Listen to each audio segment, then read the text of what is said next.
여러분들 황소랑 곰이랑 싸우면 누가 이길까요? 이렇게 하니까 피지컬 차이가 좀 나는군요. 한 요 정도? 이렇게 해서 싸우면은 누가 이기죠? 이거 누가 이기냐고요, 지금?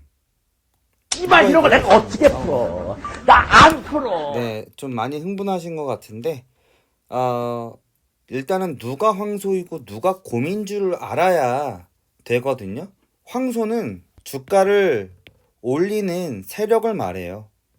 개인은 황소가 될 수 없어요. 황소 정도는 되려면 주가에 영향을 미치는 힘이 있어야 황소가 될 수 있거든요. 올릴 수 있는 힘. 그게 바로 황소입니다. 자, 그럼 곰은 누구냐? 주가를 아래로 내리는, 우리가 싫어하는 파란 색깔, 주가를 아래로 내리는 세력을 곰이라 그래요. 그럼 얘는 황소가 되겠죠. 자, 그러면 LG U+의 황소는 누구고 곰은 누굴까? 요걸 봐야겠죠. 자, 여러분들 주가를 다운시키려고 애를 쓰는 그런 녀석들이 있죠. 어떤 친구들인가요?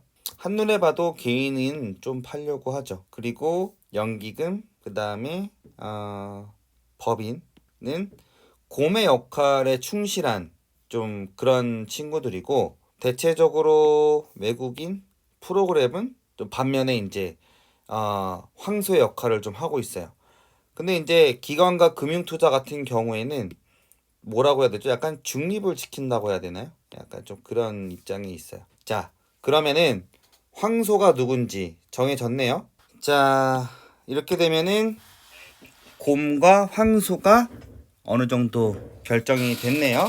야, 킹주린, 이거 곰이 3마리고 그 다음에 황소가 2마리면 불리한 거 아니야? 라고 말할 수 있는데, 그렇게만 볼 수는 없는 것이 뭐냐면, 이 외국인과 프로그램은 굉장히 공격적으로 매수를 하고 있어요. 공격적으로 매수를 하고 있고, 여기 있는 곰탱이들은 물론 곰이긴 한데, 자기 정체성 곰이긴 한데 들어오는 경우도 많아. 전반적으로 곰이라고 하는 애들이 좀 피동적인 움직임이 있어요. 외국인과 프로그램은 능동적이고 곰은 피동적이다. 그렇기 때문에 이 싸움에서 조금 우위를 점하고 있는 것은 우선은 황소가 의문의 1승을 하고 있는 거다. 왜?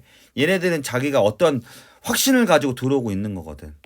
근데 얘네들은 상황에 따라서 곰들은 언제든지 이 태도를 전향할 수 있는 거거든요. 곰들이 피동적이라고 하는 판단은 곰들이 여기서 보는 바와 같이, 물론 그들의 정체성은 매도를 하고 있는 방향에서 움직임도 있지만, 그들은 때에 따라서 매수를 하는 방향으로도 얼마든지 상황에 따라서 다르게 할 수 있는 가벼움이 좀 있다.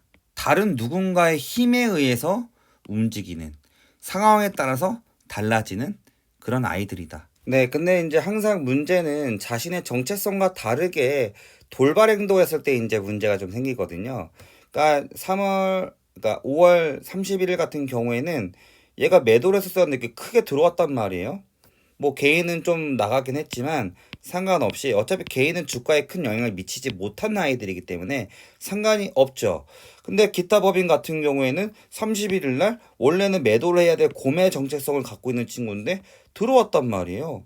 네, 이렇게 돌발 행동하는 날에는 항상 예기치 않은 일들이 생기죠. 이런 날들. 그리고 외국인과 프로그램은 원래 황소잖아요. 황소인데 얘네들이 황소 역할을 하지 않고 나갈 때는 27일 여러분들 확인해 보시면 아시겠지만 주가가 떨어졌죠. 원래 곰과 황소의 힘겨루기로 이 힘의 균형이 맞춰져 있는 상태에서 기관과 금융투자가 어떻게 행동하냐에 따라서 올라가기도 하고 떨어지기도 하죠. 이날 6월 4일날 여러분들 확인해 보면 아시겠지만 떨어졌어요. 그리고 이날은 올라갔어요. 이날은 주가가 떨어졌죠.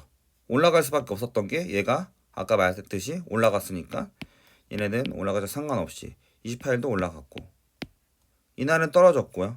근데 쉽게 말해서 외국인과 프로그램의 이런 순매수의 동향이 멈추지 않는 한 홀딩이라는 말이죠. 얘네들은 이렇게 목적성을 가지고 순매수를 하고 있고, 얘네들은 워낙 변동성이 큰 애들이고, 그렇기 때문에 굉장히 안전하게 올라갈 것 같다. 반면에 외국인과 프로그램이 이날처럼 이렇게 매도로 전향을 해버리면 이제 수익 실현해도 되겠다라고 하는 상황이 되었을 때는 우리는 판단해야죠. 아무리 좋은 호재가 있어도 세력을 무시할 수가 없기 때문에 그래요. 좋은 호재 있는 건 좋아. 저평가 받고 있는 것도 좋아. 근데 얘네들이 곰탱이들이 힘을 발휘하고 황소가 힘을 발휘하지 못하면은 아무리 LG U 플러스여도 소용이 없는 거죠. 필요가 없는 거예요. 들어갈 필요가 없는 겁니다. 그냥 버리면 되는 겁니다. 자, 그리고 자, 이거를 보시게 되면 상승 후 횡보형. 그러니까 요렇게 삼각형을 그리고 올라가는 그런 구도를 요렇게 표현을 해요. 처음에 이렇게 올라갔던 장대 양봉 이후에 이렇게 횡보까지 해가지고 삼각형을 그린 후에 가운데 점선을 그리고 그 다음 위로 이렇게 또 선을 그리죠. 여기서 그리고 있다가 다시 여기서 뚝 올라가죠. 이렇게. 그리고 또 횡보를 하다가 또 뚝 올라가는 모습. 자, 이런 모습을 우리가 볼 수 있는데, 자, 요걸 한번 제가 만들어 볼게요. 자, 지금 제가 붙였어요. 자, 여러분도 어떻습니까? 지금 괜찮죠? 근데 여러분들이 좀 불안해 하시는 부분들이 있는데, 뭐냐면은 요 부분이거든요. 요 부분.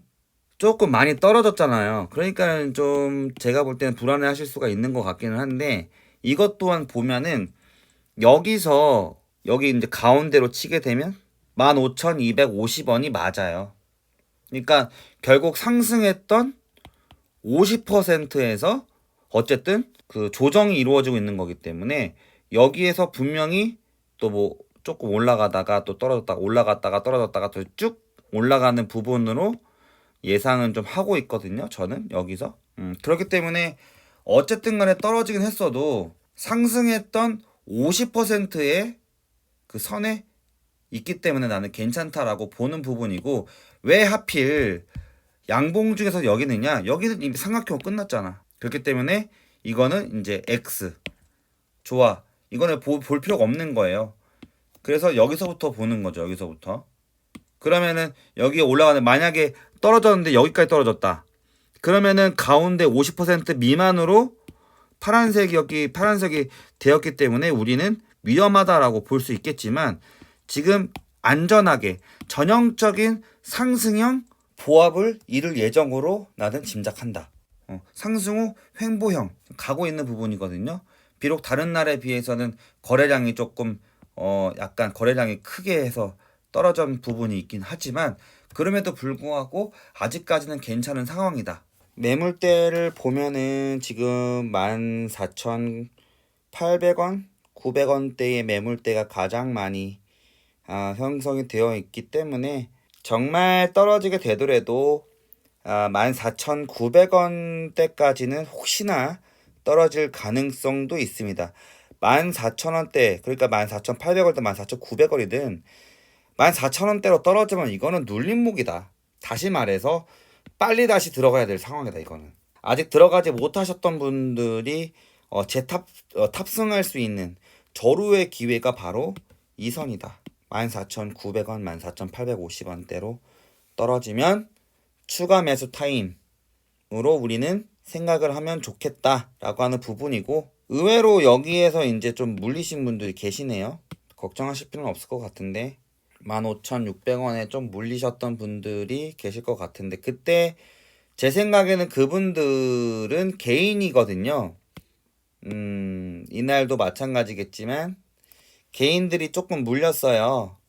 예, 개인들이 좀 물렸는데 그 개인들은 제가 볼 때는 하도 뭐 유동성이 심한 그런 분들이셔가지고 어떻게 될지는 잘 모르겠지만, 이거를 돌파를 하게 되면은 그러면은 이제부터는 뭐 다시 한번 이 선이 지지선이 되겠죠. 아주 대단한 지지선이 되겠죠. 이때 이 물량들이 갑자기 털어서 나갔다고 보기에는 조금, 왜냐면은 이때 물렸다가 기다렸던 그 세력들이 이제는 이때 이제 드디어 나갈 수 있겠네 하고 나갔을까?